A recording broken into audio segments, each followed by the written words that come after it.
नमस्कार दोस्तों, good morning. मैं विनोद गुप्ता आपका स्वागत करता हूं। आज हम बात कर रहे हैं कि उत्तर प्रदेश के जो माध्यमिक शिक्षा चयन बोर्ड है उसके द्वारा नागरिक शास्त्र विषय में प्रवक्ता भर्ती परीक्षा निकाली गई है। चूँकि आप बड़े सौभाग्यशाली हैं कि उत्तर प्रदेश के इस माध्यमिक शिक्षा बोर्ड ने आपके लिए ये भर्ती निकाली है। देखिए, सबसे पहली बात यह है कि ये जो भर्ती परीक्षा निकाली है, आप सबका उद्देश्य है कि हमें इस एग्ज़ाम को पास करना है। और पास करने के लिए क्या करना होगा, मैं आज आपके साथ इस वीडियो में ये जो माध्यमिक शिक्षा चयन बोर्ड है इसके द्वारा जो सिलेबस जारी किया गया है, इस सिलेबस पर चर्चा करने वाला हूँ कि किस तरह से इस सिलेबस को कवर करते हुए ऐसा प्रयास किया जाए कि इस भर्ती परीक्षा में सेलेक्ट हो जाए। चूँकि देखिए, सबसे महत्वपूर्ण बात होती है किसी भी परीक्षा को पास करने के लिए एक उचित रणनीति का निर्माण करना। उचित रणनीति का निर्माण किस प्रकार से किया जाए, मैं सिलेबस पर अभी आपसे चर्चा करूंगा, लेकिन उससे पहले कुछ महत्वपूर्ण बातें आपको बताना चाहूँगा। देखिए, ये पाठ्यक्रम प्रवक्ता और नागरिक शास्त्र विषय का जारी किया गया है। पाठ्यक्रम क्या है? ये टॉपिक है राजनीतिक सिद्धांत, और राजनीतिक सिद्धांत में आपको किन किन बिंदुओं के ऊपर अध्ययन करना है, लेकिन अध्ययन किस प्रकार से करना है, कैसे करना है, तो देखिए इस पे बात करते हैं। जब भी किसी भर्ती आयोग के द्वारा कोई भर्ती निकाली जाती है तो सभी विद्यार्थियों का, सभी प्रतिभागियों का प्रयास होता है कि हमें ये एग्ज़ाम पास करनी है। चूँकि वर्तमान जो दौर है बड़ा प्रतिस्पर्धात्मक दौर है, कंपटीशन का दौर है, और एक प्रॉपर मार्गदर्शन के अभाव में इन एग्ज़ाम्स को पास करना बड़ा मुश्किल हो जाता है।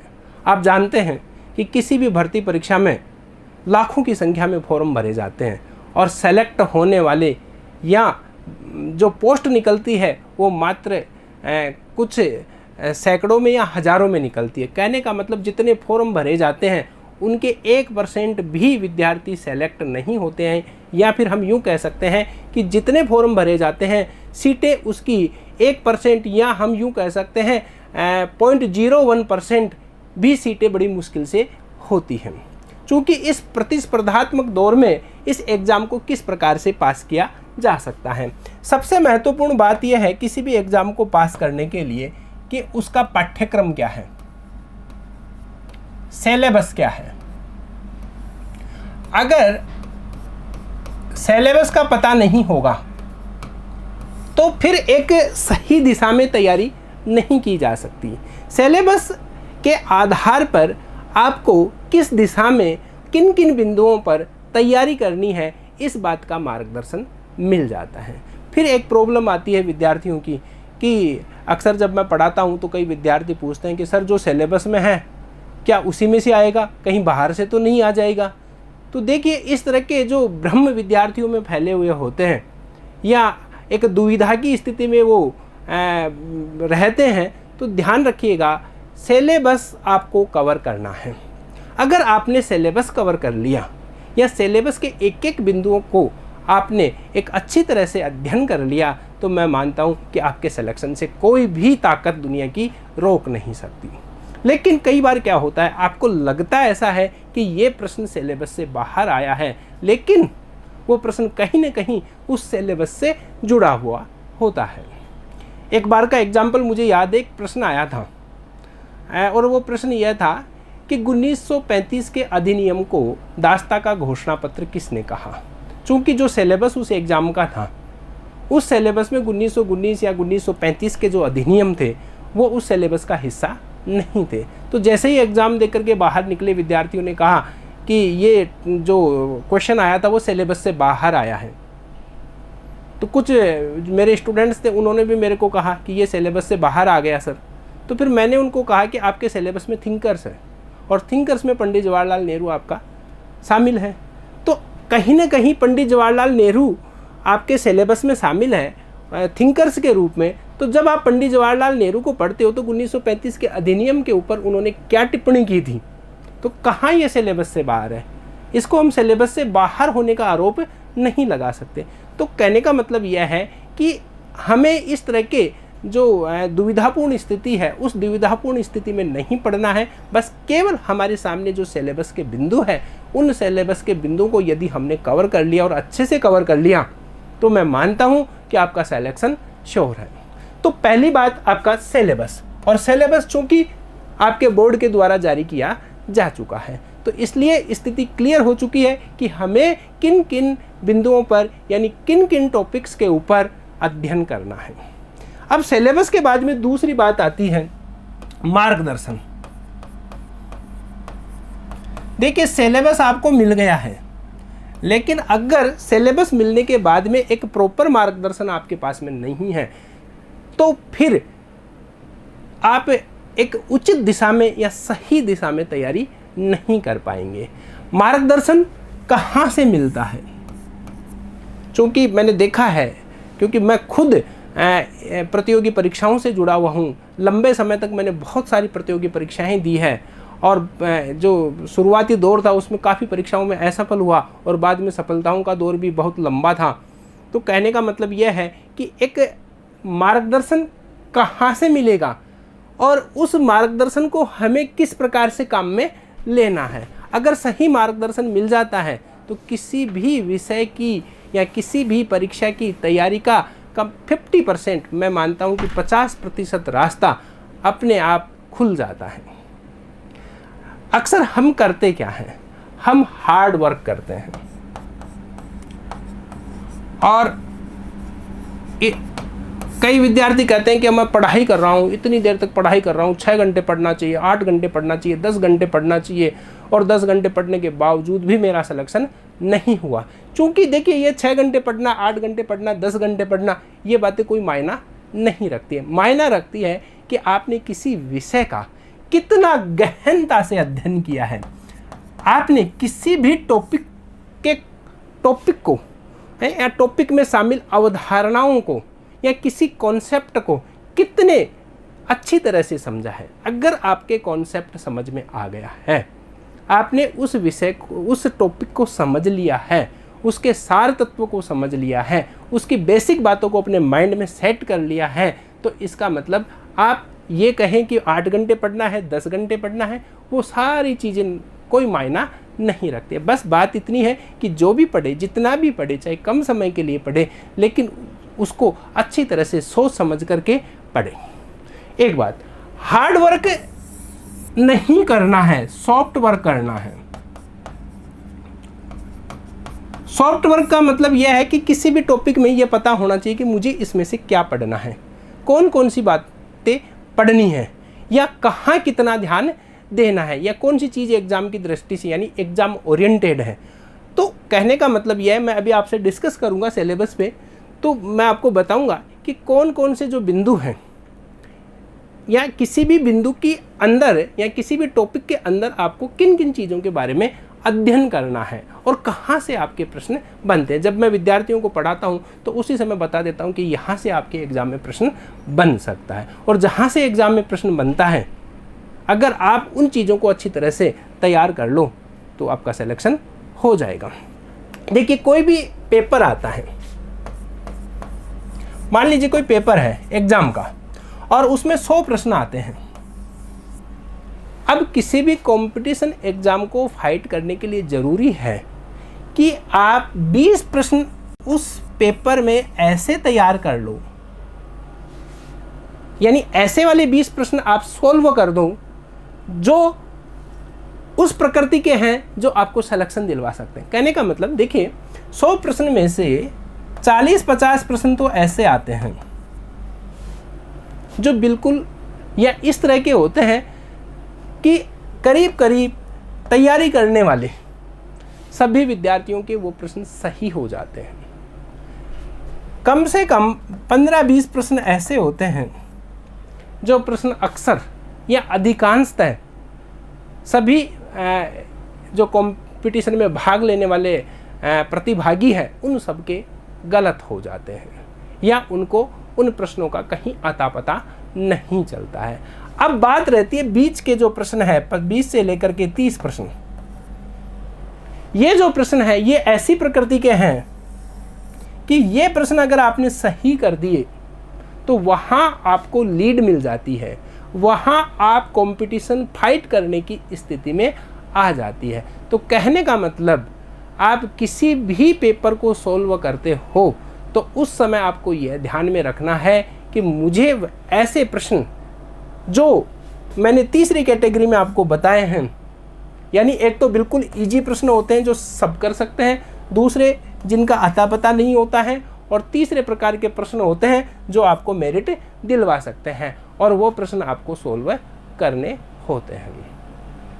दूसरी बात, जैसे मान लीजिए आजकल जो पेपर आ रहे हैं किसी भी एग्ज़ाम में ले लीजिए, चाहे वो आपके उत्तर प्रदेश की हो, चाहे राजस्थान की हो, चाहे मध्य प्रदेश की हो, चाहे हिमाचल प्रदेश, गुजरात, पंजाब, हरियाणा, कहीं की भी हो, अभी इन दिनों में और स्पेशली 5-7 वर्षों के अंदर जो पेपर आ रहे हैं, उन पेपर में 50% जो क्वेश्चन आते हैं वो 50% प्रश्न फैक्ट के ऊपर आधारित होते हैं, यानी तथ्यों के ऊपर आधारित होते हैं, और बाकी का लगभग 50% जो पेपर होता है वो अप्लाइड पेपर होता है। अब अप्लाइड पेपर क्या होता है? अप्लाइड पेपर को तभी स्टूडेंट सोल्व कर पाता है जब उसने प्रत्येक सिलेबस के प्रत्येक बिंदु का एक अच्छी तरह से विश्लेषण किया है, उसकी गहनता को समझा है, और अगर उसकी गहनता को समझा है तो ये जो अप्लाइड पेपर आता है, यानी 50% जो क्वेश्चन, लगभग जो अप्लाइड क्वेश्चन आते हैं, वो सही करने की दिशा में वो आगे बढ़ पाता है। ये जो 50% प्रश्न है ये सीधे सीधे इसमें फैक्ट पूछे जाते हैं, और फैक्ट आपको याद करने होते हैं, फैक्ट आपको याद करने होते हैं, और बाकी जो कॉन्सेप्ट है वो आपको समझने होते हैं। अगर इस तरह की रणनीति आप बना लो कि आप फैक्ट भी याद कर लो और फैक्ट के साथ साथ में किसी भी टॉपिक को आप अच्छी तरह से समझ लो, तो उस स्थिति में आपका सिलेक्शन पक्का है। क्योंकि ये जो फैक्ट वाले प्रश्न हैं ये आपको किसी गाइड में भी, या किसी नोट्स में भी, या आपको पुराने जो पेपर्स हैं, या कोई क्वेश्चन बैंक आपको मिलता है, उस क्वेश्चन बैंक में भी आपको एज इट इज़ मिल सकते हैं। लेकिन ये जो अप्लाइड क्वेश्चन आते हैं, ये क्वेश्चन आपको किसी गाइड में, किसी बुक में एज इट इज़ आपको नहीं मिलेंगे, क्योंकि हर पेपर की प्रकृति अलग अलग होती है, और अक्सर ऐसे प्रश्न आते हैं जो पहले किसी भी पब्लिक सर्विस कमीशन में, मान लीजिए, या किसी भी चयन बोर्ड में नहीं पूछे हुए होते हैं, और वो प्रश्न तभी सही कर पाते हैं जब सिलेबस को समझ करके और उसके प्रत्येक बिंदु को समझ लिया जाता है। तो कहने का मतलब मेरा यह है कि पहली बात क्या है? पहली बात आपका पाठ्यक्रम है, और पाठ्यक्रम जब भी कोई भर्ती निकलती है उस भर्ती के कुछ समय बाद में जारी कर दिया जाता है। और देखिए, अक्सर होता क्या है कि जब सिलेबस जारी किया जाता है तो सिलेबस और एग्ज़ाम, सिलेबस जारी करने की तिथि और एग्ज़ाम की तिथि में बहुत ज़्यादा अंतर नहीं होता है, आपके पास में थोड़ा सा समय होता है, और अक्सर मान लीजिए मैक्सिमम जनरली 6 महीने का समय आप मान करके चलिए, और 6 महीने में इतना लंबा चौड़ा सिलेबस कवर करना बड़ा मुश्किल हो जाता है। इसलिए हमें यहाँ पर जो मैं सॉफ्ट वर्क की बात कर रहा हूँ, उस सॉफ्ट वर्क को ध्यान में रखना है, यानी जो मेजर बातें हैं या जहाँ से प्रश्न बनते हैं वहाँ से आपको तैयारी करनी है। इसके अलावा आपको और अन्य गहनता से अध्ययन करना है, उसके लिए तो फिर आपको एक्स्ट्रा समय देना होगा। क्योंकि होता क्या है, कोई भी विद्यार्थी उसी समय जागरूक होता है जब भर्ती निकलती है, और भर्ती निकलने के बाद में भी वो सिलेबस का इंतज़ार करता है, और जब सिलेबस आ जाता है तो उसके पास में समय कम रहता है। अब चूँकि कम समय है, लेकिन फिर भी एग्ज़ाम में बैठ कर के इसको फाइट करना है, तो उसके लिए फिर एक प्रॉपर रणनीति की आवश्यकता होती है। तो पहली बात हो गई आपके पाठ्यक्रम की, दूसरी बात हो गई एक उचित मार्गदर्शन आपको मिले, और तीसरी बात होती है आप रणनीति अपनाएं कि किस तरह से मैं एग्ज़ाम को पास कर सकता हूं। इसके लिए आपको क्या क्या, अब रणनीति में आपको क्या देखना है? आपको देखना है कि पुराने पेपर सोल्व करने हैं, और वो पुराने पेपर आपके कहीं से भी हो सकते हैं, किसी भी लोक सेवा आयोग या किसी भी चयन बोर्ड के हो सकते हैं, आपके नेट के पेपर हो सकते हैं, या किसी अदर स्टेट के या खुद के स्टेट के इस नागरिक शास्त्र से संबंधित कोई भी एग्ज़ाम कहीं भी लगी है, तो पेपर सोल्व करने से क्या होता है, क्योंकि एक तरफ आप पढ़ाई कर रहे हो, अध्ययन कर रहे हो, लेकिन अध्ययन करने के बाद में अगर आपने पेपर सोल्व किए हैं तो पेपर सोल्व करने से आपको अपनी वास्तविकता का पता चल जाता है और आपको इस बात का एक्सपीरियंस हो जाता है कि किस तरह के प्रश्न एग्जाम में बनते हैं या पूछे जाते हैं। तो कहने का मतलब पहली रणनीति आपको पुराने पेपर सोल्व करने हैं। दूसरी प्रॉब्लम आती है जब भी भर्ती निकलती है और सबसे बड़ी प्रॉब्लम आती है कौन सी किताब पढ़ें। और अक्सर मार्केट में बहुत सारी किताबें होती हैं और मार्केट में विद्यार्थी जाता है, वहाँ से किताबें उठा लाता है और किताबें समय कम होता है, चूँकि इतने कम समय में इतनी सारी किताबों की अगर वो एक बार रीडिंग भी करना चाहे तो वो भी उसके लिए बड़ा मुश्किल है, उसको याद करना और समझना तो बहुत दूर की बात है।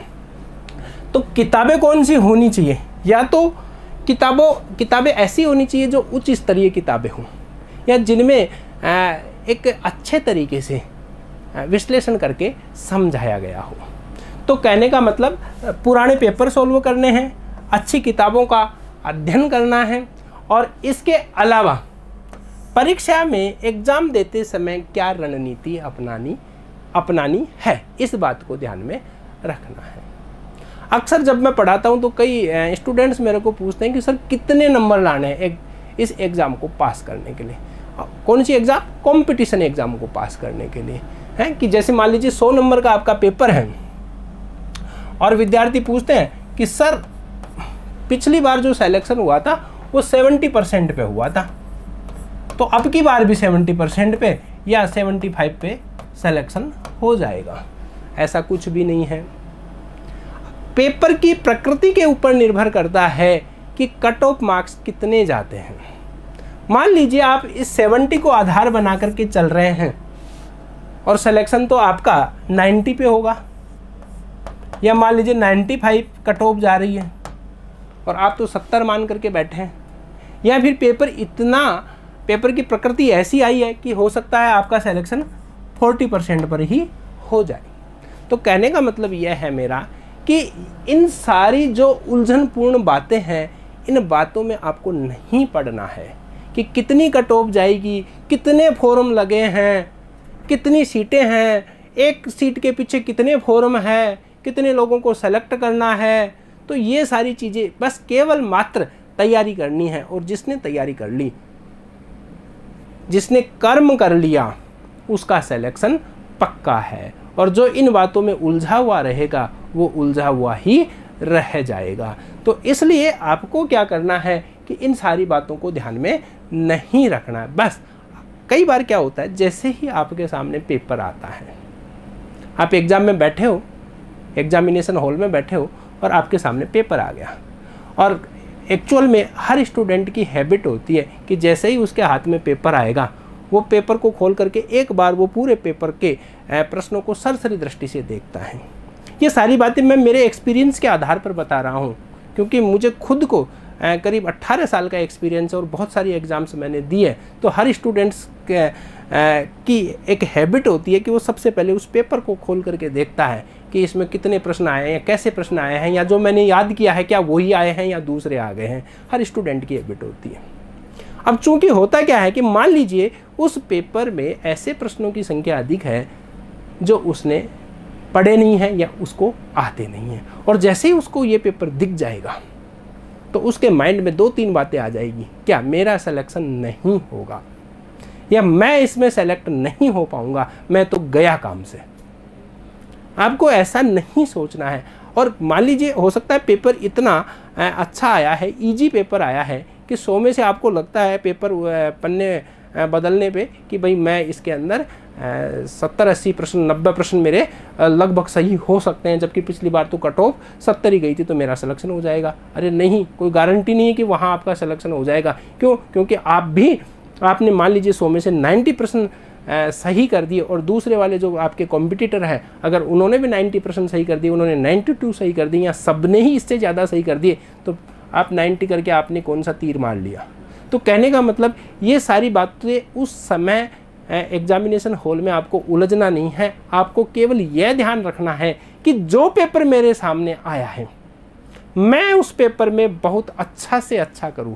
अगर वो मान लीजिए बहुत ही पेपर ऐसा आया है कि बहुत ही कठिन पेपर है, तो मेरे को क्या करना है, इस कठिन पेपर में जितने प्रश्न मैं सोल्व कर सकता हूं, जितना मैं अपना बेस्ट दे सकता हूं, उतना बेस्ट दे करके मुझे अपना सिलेक्शन करवाना। इस तरह का कॉन्फिडेंस आपको रखना होगा और पूर्ण आत्मविश्वास के साथ में आपको उस पेपर को बढ़िया से बढ़िया तरीके से समझ करके एकाग्रचित होकर के उस पेपर को सोल्व करना। अगर आप ऐसा करेंगे तो मेरा मानना है कि आप उस पेपर में अच्छा प्रदर्शन कर पाएंगे। तो कहने का मतलब इन सारी चीज़ों में आपको उलझना नहीं है। तो पहली बात आपका सिलेबस हो गया, दूसरी बात आपको उचित मार्गदर्शन हो गया, और वो उचित मार्गदर्शन अगर आपके पास में है, सिलेबस आपके पास में है और इसके अलावा एक प्रॉपर रणनीति आपके पास में है, और फिर आपको क्या करना है, चौथा काम आपको करना है। उसके लिए ये पहली बात हो गई, ये दूसरी बात हो गई, ये तीसरी बात हो गई, और चौथा आपकी बात है कर्म। अगर आपने के पास में ये सारी चीज़ें भी है, पाठ्यक्रम भी है, मार्गदर्शन भी है, एक रणनीति का ज्ञान भी है, लेकिन यदि आपने कर्म नहीं किया तो फिर सिलेक्शन होना मुश्किल है। तो आपको कर्म का मतलब आपको मेहनत करनी है, जैसा आपको मार्गदर्शन मिला है या जैसा आपने रणनीति बनाई है, उस रणनीति के अनुसार प्रतिदिन आपने जो टारगेट डिसाइड किया है कि मुझे हर दिन ये अपने टारगेट्स पूरे करने, अगर वो टारगेट आप समयबद्ध तरीके से पूरे करते हुए चले जाओगे तो मैं मानता हूँ कि आपका सिलेक्शन निश्चित रूप से पक्का है। अब देखिए बात करते हैं हम सिलेबस पर कि आपके जो उत्तर प्रदेश लोक सेवा आयोग के द्वारा जो सिलेबस जारी किया गया है नागरिक शास्त्र विषय में और प्रवक्ता के पद पर भर्ती के लिए, सबसे पहले तो मैं आप सबको शुभकामनाएं देना चाहता हूं कि आप इस भर्ती परीक्षा में शामिल होने जा रहे हैं। ईश्वर से प्रार्थना करता हूं कि आप इस एग्ज़ाम में सेलेक्ट हो।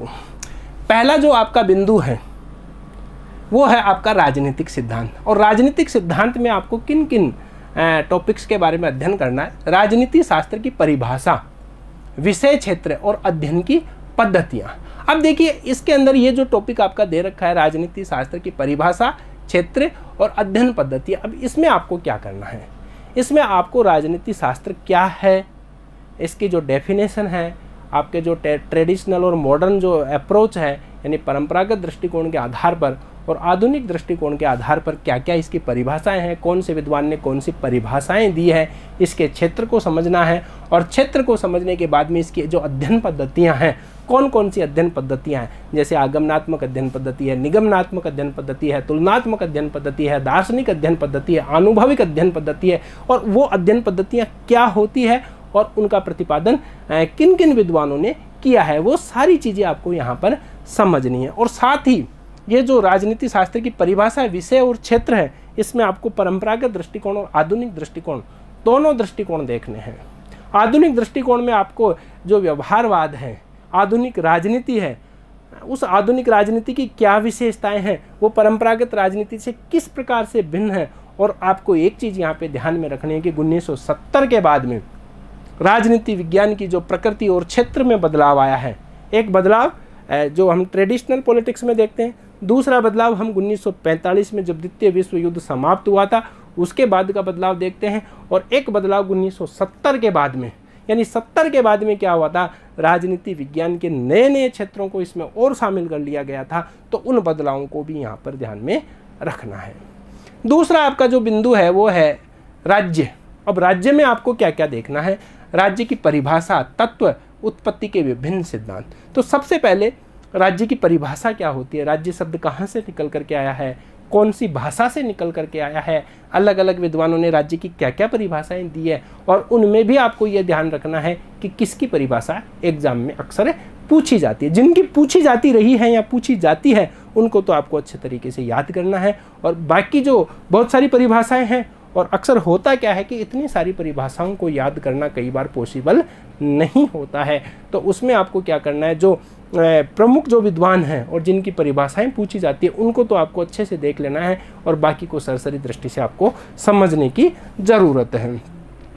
राज्य की उत्पत्ति के सिद्धांत, उसमें आप जैसे देवीय उत्पत्ति का सिद्धांत, या फिर आप सामाजिक समझौतावादी सिद्धांत हैं, शक्ति सिद्धांत, मात्र सत्तात्मक सिद्धांत, पितृ सत्तात्मक सिद्धांत, ऐतिहासिक सिद्धांत, और किसने किस प्रकार से राज्य की उत्पत्ति की बात कही है, पाश्चात्य दृष्टिकोण भी समझना है और भारतीय दृष्टिकोण भी यहाँ पर समझना है। राजनीतिक अवधारणाएं, और ये जो राजनीतिक अवधारणा है उनमें पहला है आपका संप्रभुता, और संप्रभुता के साथ ही जुड़ा हुआ है बहुलवाद। संप्रभुता जो राज्य को सर्वोच्च मानती है, बहुलवाद जो ये कहता है कि राज्य ही सर्वोच्च नहीं है बल्कि उस राज्य में उस राज्य के समान अन्य संस्थाएं भी है जो भी सर्वोच्च है। तो संप्रभुता का क्या मतलब है, और यहाँ विशेष रूप से आपको ऑस्टिन के संप्रभुता सिद्धांत को ध्यान में रखना है। और फिर जो बहुलवादी जो विचारक है उन्होंने संप्रभुता की एकत्ववादी जो धारणा है उस धारणा का किस प्रकार से खंडन किया है, कौन कौन से बहुलवादी हैं और उन बहुलवादियों ने क्या क्या बातें कही है, वो सारी बातें आपको यहाँ पर ध्यान रखनी है। अब इसके अलावा कानून, परिभाषा, स्रोत, कानून और नैतिकता। कानून और नैतिकता इन दोनों में क्या अंतर है? स्वतंत्रता, समानता, अधिकार और न्याय। देखिए स्वतंत्रता, समानता, अधिकार, न्याय एक दूसरे से जुड़े हुए बिंदु हैं और अक्सर इनमें बहुत सारे प्रश्न पूछे जाते हैं। और यहाँ ये जो अवधारणा है, जैसे स्वतंत्रता की अवधारणा है, समानता की अवधारणा है, अधिकार और न्याय है, इनमें समझने की बातें बहुत ज़्यादा है। यानी अलग अलग जो विद्वान हैं, अलग अलग विद्वानों ने अलग अलग बातें कही है। जैसे आप मान लीजिए न्याय की बात कर रहे हैं, तो न्याय के बारे में आप शुरू करेंगे कहाँ से? प्लेटो ने न्याय के बारे में क्या कहा, अरस्तु ने न्याय के बारे में क्या कहा, तो प्लेटो और अरस्तु से आप स्टार्ट करेंगे और आधुनिक काल में आकर के आप जैसे जॉन रॉल्स की बात करेंगे, हैं माइकल वॉल्जर की बात करेंगे, नोजिक की बात करेंगे, तो इन्होंने न्याय के बारे में क्या क्या बातें कही है। तो कहने का मतलब यहाँ आपको न्याय भी समझ में आ जाएगा, प्लस न्याय के साथ साथ जो थिंकर्स वाला जो टॉपिक है उस थिंकर्स वाले टॉपिक को भी ध्यान में रखना है। इसके अलावा व्यक्तिवाद, उदारवाद, प्रत्ययवाद, अराजकतावाद, फांसीवाद, ये विचारधाराएं हैं। तो ये सारी जो विचारधाराएं हैं और कौन सी विचारधारा क्या कहती है, व्यक्तिवादी विचारधारा का मूल जो फोकस है वो किस चीज़ के ऊपर है, उदारवाद, उदारवाद के फिर अलग अलग परंपरागत उदारवादी, आधुनिक उदारवादी, और फिर आधुनिक उदारवाद के बाद में आगे चल करके आपको अध्ययन करना है समसामयिक उदारवाद, जिसमें स्वेच्छातंत्रवाद और समतावाद। स्वेच्छातंत्रवादी क्या कहना चाहते हैं, किसके क्या विचार है, और समतावादियों के क्या विचार है, ये सारी बातें यहाँ पर ध्यान में रखनी है। वैज्ञानिक समाजवाद, अब वैज्ञानिक समाजवाद किसका है? कार्ल मार्क्स का समाजवाद है। तो कार्ल मार्क्स के अब यहीं से प्रश्न बन जाता है, समझने वाली बात है कि समाजवाद तो पहले से ही था, लेकिन कार्ल मार्क्स के समाजवाद को वैज्ञानिक समाजवाद क्यों कहते हैं? तो यहाँ आपको समझना होगा कि कार्ल मार्क्स ने न केवल समाजवादी दर्शन दिया था बल्कि समाजवाद किस प्रकार से आएगा, तो उन्होंने ये सारी बातें बताई थी। कार्ल मार्क्स ने कहा कि क्रांति पूंजीपतियों के खिलाफ सर्वहारा वर्ग को क्रांति कर देनी चाहिए। लेकिन क्रांति वो क्यों करेंगे? जैसे मान लीजिए कोई कह दे कि तुम क्रांति कर दो, लेकिन वो क्रांति के लिए कैसे तैयार होंगे? तो इसके लिए कार्ल मार्क्स ने पहले दर्शन बताया, द्वंद्वात्मक भौतिकवाद का सिद्धांत दिया, और फिर उन्होंने इतिहास की व्याख्या करके समझा दिया कि ऐसे ऐसे अवस्थाएं आई थी हैं और आगे भविष्य में क्रांति अवश्य होगी। तो पूरा का पूरा उन्होंने दर्शन बताया और दर्शन के साथ साथ में इतिहास की एक अनुभविक इम्पीरिकल जिसको हम बोलते हैं व्याख्या कर दी। तो ये जो व्याख्या की है और उस व्याख्या के आधार पर उन्होंने जो बताया है, इसलिए कार्ल मार्क्स को वैज्ञानिक समाजवादी कहते हैं। प्रजातंत्र और अधिनायकवाद दोनों एक दूसरे की विरोधी विचारधाराएं हैं।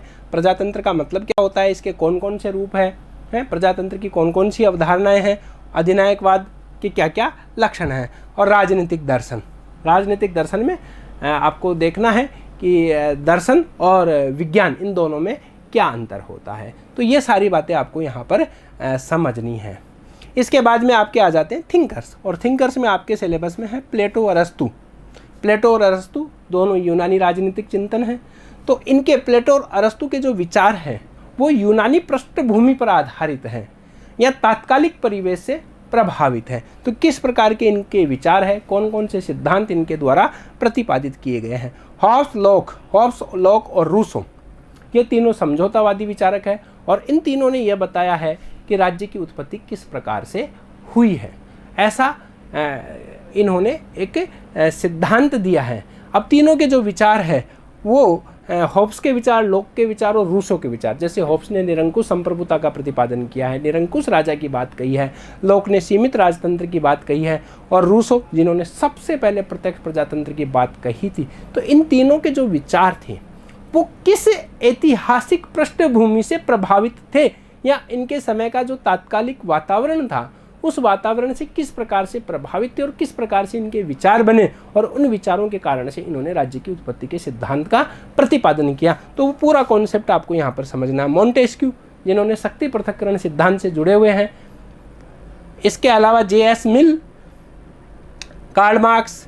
तो J.S. मिल, कार्ल मार्क्स जिनका वैज्ञानिक समाजवाद है, और इनके जो 4-5 सिद्धांत हैं उन सिद्धांतों पर बात करनी है, इनकी पुस्तकों पर बात करनी है। लेनिन, माओ, तो लेनिन और माओ इन दोनों ये जो दोनों विचारक हैं इनके ऊपर कार्ल मार्क्स का प्रभाव था, या हम यूँ कह सकते हैं कि लेनिन ने जिस तरह से क्रांति की थी, साम्यवादी क्रांति 1917 में, माओ ने 1949 में चीन में क्रांति की थी। तो कार्ल मार्क्स से इन्होंने कौन कौन सी बातें ग्रहण की थी हैं, और कार्ल मार्क्स का जो सिद्धांत था उसमें क्या इन्होंने बदलाव किया था, और फिर किस प्रकार से इन्होंने अपना नया सिद्धांत प्रतिपादित किया था। अब भारतीय राजनीतिक चिंतन में जब बात करते हैं तो मनु की, कौटिल्य की, तो मनु और कौटिल्य ये दोनों परंपरागत या प्राचीन भारतीय राजनीतिक विचारक हैं। इसके बाद में गांधी जी, नेहरू जी, डॉक्टर अंबेडकर, लोहिया, जयप्रकाश नारायण, इनके जो राजनीतिक विचार हैं उन राजनीतिक विचारों को समझना है, कहाँ से प्रश्न बनते हैं, वो सारी बातें ध्यान में रखनी है। नेक्स्ट आपका आता है तुलनात्मक राजनीति। और तुलनात्मक राजनीति क्या है, इसके प्रमुख तत्व क्या है, इसकी प्रवृत्तियाँ क्या है, तुलनात्मक राजनीति की क्या समस्याएं हैं, नागरिकों के मौलिक अधिकार और कर्तव्य, कार्यपालिका, व्यवस्थापिका और न्यायपालिका। और कार्यपालिका, व्यवस्थापिका और न्यायपालिका की जब हम बात करते हैं इन तीनों में, तो हमें केवल यही नहीं पढ़ना है। आजकल जो प्रश्न आ रहे हैं वो उनमें आ रहे हैं कि इन तीनों की संरचना में वर्तमान में क्या बदलाव आ रहा है, इन तीनों के कार्य क्षेत्र में क्या बदलाव आ रहा है। जैसे बात करते हैं कि कार्यपालिका की शक्तियों में वृद्धि हो रही है, तो कार्यपालिका की शक्तियों में वृद्धि क्यों हो रही है, किस कारण से हो रही है? लोक कल्याणकारी राज्य का उदय हो रहा है, व्यवस्थापिकाओं का पतन हो रहा है, तो वो क्यों हो रहा है। इसके बाद में आपके नौकरशाही के क्या क्या कार्य हैं, कहाँ से ये कॉन्सेप्ट आया था, नौकरशाही क्या काम करती है, नौकरशाही के ये रूप है प्रतिबद्धता एवं तटस्थता। प्रतिबद्ध नौकरशाही क्या होती है और तटस्थ नौकरशाही क्या होती है। इसके अलावा जैसे निर्वाचन की विभिन्न पद्धतियाँ कौन कौन सी है, प्रतिनिधित्व के सिद्धांत भी यहाँ साथ में आपके शामिल हो जाते हैं। राजनीतिक दल, दल बदल और लोकमत, दबाव समूह। इसके अलावा उपयुक्त अवधारणाओं का अध्ययन, यानी ये जो अवधारणाएं हैं इन अवधारणाओं का अध्ययन करना है, लेकिन किसके संदर्भ में करना है, यहाँ आपको ध्यान रखना है ब्रिटेन, अमेरिका, फ्रांस और चीन के विशेष संदर्भ में। यानी जैसे आप कार्यपालिका के बारे में बात कर रहे हो तो कार्यपालिका का अध्ययन करते समय आपको ध्यान में रखना है कि ब्रिटेन की कार्यपालिका की संरचना कैसी है, अमेरिका में, फ्रांस में और चीन में कार्यपालिका की संरचना किस प्रकार की है। तो इन चीज़ों को ध्यान में रखते हुए, यानी हर ये जो आपके जो 4 देशों का संविधान है, इन 4 देशों के संविधान को, इन बिंदुओं को ध्यान में रखते हुए, और विशेष रूप से टॉपिक का नाम है तुलनात्मक राजनीति। तो तुलनात्मक राजनीति का मतलब है कि इन चारों देशों की इन व्यवस्थाओं का तुलनात्मक अध्ययन करना है। तुलनात्मक अध्ययन कैसे करना है कि जैसे ब्रिटेन का जो उच्च सदन है उसकी तुलना अमेरिका के उच्च सदन से करनी है, या फिर अमेरिका के राष्ट्रपति की तुलना फ्रांस के राष्ट्रपति के साथ में करनी है। तो जब आप तुलना करेंगे तो आपको पता चल जाएगा कि अमेरिका के राष्ट्रपति के पास में क्या शक्तियाँ हैं, फ्रांस के राष्ट्रपति के पास में क्या शक्तियाँ हैं। ब्रिटेन की संसदीय शासन व्यवस्था को कंपेयर करना है अमेरिका के अध्यक्षात्मक शासन व्यवस्था से, और फिर आपको पता लगाना है कि फ्रांस में किस प्रकार से संसदात्मक और अध्यक्षात्मक दोनों प्रकार की शासन व्यवस्थाओं के लक्षण पाए जाते हैं। अर्थात कुल मिलाकर के यहाँ आपको कंपेरेटिव स्टडी के ऊपर जोर देना है। नेक्स्ट आपका टॉपिक है इंटरनेशनल पॉलिटिक्स से जुड़ा हुआ, और इंटरनेशनल पॉलिटिक्स में आपको थ्योरी भी पढ़नी है प्लस प्रैक्टिकल भी पढ़ना है। कहने का मतलब पहले आपको थ्योरी पढ़नी है और थ्योरी में पढ़ना है शक्ति संतुलन का सिद्धांत, सामूहिक सुरक्षा और राष्ट्रीय हित। इसके अलावा ये फिर आपका आ जाता है व्यावहारिक अंतर्राष्ट्रीय राजनीति, और व्यावहारिक अंतर्राष्ट्रीय राजनीति में आपके है शीत युद्ध।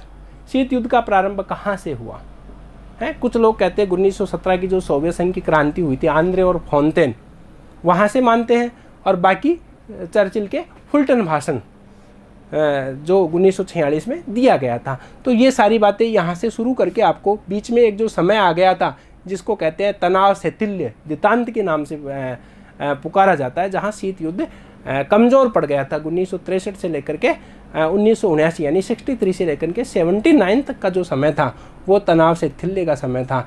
असंलग्नता आंदोलन जिसको हम गुट निरपेक्ष आंदोलन कहते हैं, और गुट निरपेक्ष आंदोलन में इसकी जो वर्तमान में प्रासंगिकता है, इस प्रासंगिकता को अवश्य ध्यान में रखना है, क्योंकि गुट तो खत्म हो चुके हैं लेकिन गुट निरपेक्ष आंदोलन वर्तमान में भी बने हुए। इसके जो सम्मेलन है, कब कहाँ सम्मेलन हुआ और कौन से सम्मेलन में कौन सी बात रखी गई। जैसे आपको पता है कि अल्जीयर्स जो शिखर सम्मेलन था उसमें नियो की मांग रखी गई।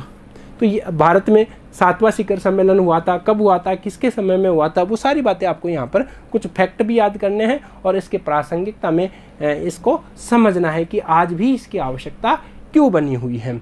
अंतर्राष्ट्रीय संस्थाएं और संगठन जिसमें आपको यूएनओ पढ़ना है, और यूएनओ में आपको ध्यान में देना यूएनओ की जो संरचनाएं हैं या इसके जो अंग हैं उनके बारे में तो पढ़ना ही है, लेकिन साथ में भारत का क्या योगदान है, यूएनओ की जो सहायक अभिकरण है वो कौन कौन से हैं, भारत को यूएनओ की सुरक्षा परिषद का स्थायी सदस्य बनाया जाए तो क्यों बनाया जाए, ये सारी चीज़ें यहाँ पर ध्यान में रखनी है। इसके अलावा जो आसियान और सार्क हैं दोनों संगठन, ये दक्षिण पूर्वी एशिया का संगठन है आसियान, और सार्क दक्षिणी एशिया के देशों का संगठन है। कहाँ कब कब कौन कौन से सम्मेलन हुए और किस सम्मेलन में कौन सी बात कही गई, ये सारी आपको ध्यान में रखनी है। प्रमुख मुद्दे जैसे निशस्त्रीकरण एवं नव अंतर्राष्ट्रीय आर्थिक व्यवस्था का, कि नई अंतर्राष्ट्रीय आर्थिक व्यवस्था क्या है, विकासशील देशों द्वारा उठाई गई एक मांग है, और वो अंतर्राष्ट्रीय आर्थिक व्यवस्था में किस प्रकार का बदलाव चाहते हैं, क्यों चाहते हैं, वो सारी बातें यहाँ पर समझनी है। उत्तर दक्षिण वार्ता और दक्षिण दक्षिण वार्ता, उत्तर का मतलब है विकसित देश, दक्षिण का मतलब है विकासशील देश है। जब नियो की जो लक्ष्य थे वो पूरे नहीं हुए या नियो की मांग पूरी नहीं हुई तो फिर दक्षिण दक्षिण सहयोग को अपनाया गया। तृतीय विश्व क्या होता है, अवधारणा और समस्याएं। फिर आपको विदेश नीति पे ध्यान देना है। 4 देश यहाँ पर दे रखे हैं, भारत, अमेरिका, रूस और चीन, इनकी विदेश नीति और विदेश नीति की विशेषताएं हैं। विदेश नीति के जो निर्माता थे उन निर्माताओं ने कौन कौन से सिद्धांत प्रतिपादित किए। जैसे अमेरिका की हम विदेश नीति पढ़ते हैं तो ट्रूमन सिद्धांत की बात करते हैं, मार्शल योजना की बात करते हैं, निक्सन सिद्धांत की बात करते हैं, डोमिनो सिद्धांत की बात करते हैं। तो ये सिद्धांत क्या थे उनके बारे में। इसके बाद में आपका आ जाता है नागरिक शास्त्र का अगला जो बिंदु है वो है भारतीय लोक प्रशासन। तो भारतीय लोक प्रशासन का अध्ययन करना है, सिद्धांत और व्यवहार। इसके अलावा प्रशासकीय व्यवहार, निर्णय किस प्रकार से लिए जाते हैं, नेतृत्व के सिद्धांत, संप्रेषण, अभिप्रेरणा, संगठन की संरचना। इसके अलावा कार्यपालिका सूत्र और स्टाफ अभिकरण क्या होते हैं, विभाग, निगम, स्वतंत्रता नियामकीय आयोग है, इनके बारे में। कार्मिक प्रशासन, नौकरशाही, प्रशिक्षण, पदोन्नति है, प्रशासन में सच्चरित्र, उत्तरदायित्व, नियंत्रण, संसदीय नियंत्रण के साधन कौन कौन से हैं, और उन साधनों में एक बजट को क्या माना है, एक अस्त्र के रूप में माना है। और प्रशासन के ऊपर कार्यपालिका, व्यवस्थापिका और न्यायपालिका किस प्रकार से नियंत्रण रखती है, और प्रशासन में सुधार किस प्रकार से किया जा सकता है। प्रशासन में सुधार करने के लिए कौन कौन सी कमेटी बनाई गई थी, प्रशासनिक सुधार समिति, और वर्तमान में क्या प्रशासन में बदलाव देखे जा रहे हैं। इन सारे मतलब ये तो आपका सिलेबस है, और चूंकि हम इतने कम समय में बहुत ज़्यादा बातें नहीं कर सकते तो एक बार तो इस सिलेबस को समझना है। फिर इस सिलेबस से संबंधित जो विषय सामग्री है उस विषय सामग्री को एकत्रित करके और फिर एक एक बिंदु को, जैसे आपको निर्णय, जैसे नेतृत्व पढ़ना है तो पहले नेतृत्व का टॉपिक कंप्लीट करें, उसके बाद में संप्रेषण क्या होता है, अभिप्रेरणा क्या होती है। तो एक एक बिंदु पर आप नियमित रूप से अगर अध्ययन करते रहेंगे तो मेरा मानना है कि आपके सिलेक्शन को कोई भी नहीं रोक सकता। तो मैंने जो आपको 4 बात बताई है, पहला आपके पास में सिलेबस जो कि आपके पास आपकी चयन बोर्ड के द्वारा जारी किया जा चुका। अब सिलेबस के बाद में अब आपको क्या करना है, आपको एक मार्गदर्शन की आवश्यकता है, उसके बाद में एक प्रॉपर रणनीति की आवश्यकता है। आपको हार्ड वर्क की जगह सॉफ्ट वर्क करना है। कौन से प्रश्न आपके एग्ज़ाम में आ सकते हैं, यानी एग्ज़ाम ओरिएंटेड आपको स्टडी करनी है। और इसके बाद में आप अगर नियमित रूप से इस तरह से कर्म करते चले जाएंगे तो आपके सिलेक्शन को कोई भी नहीं रोक सकता है। मैं जेनिथ के प्लेटफॉर्म पे विनोद गुप्ता आपका फिर से स्वागत करता हूं और आपको शुभकामनाएं देता हूं कि आप इस एग्ज़ाम के लिए तैयारी करें। आपने फॉर्म भर दिया है, अच्छे से तैयारी करें और एक प्रॉपर रणनीति बना करके इसमें सेलेक्ट हो जाए। इसी के साथ आपको पुनः बहुत बहुत धन्यवाद। Thank you very much.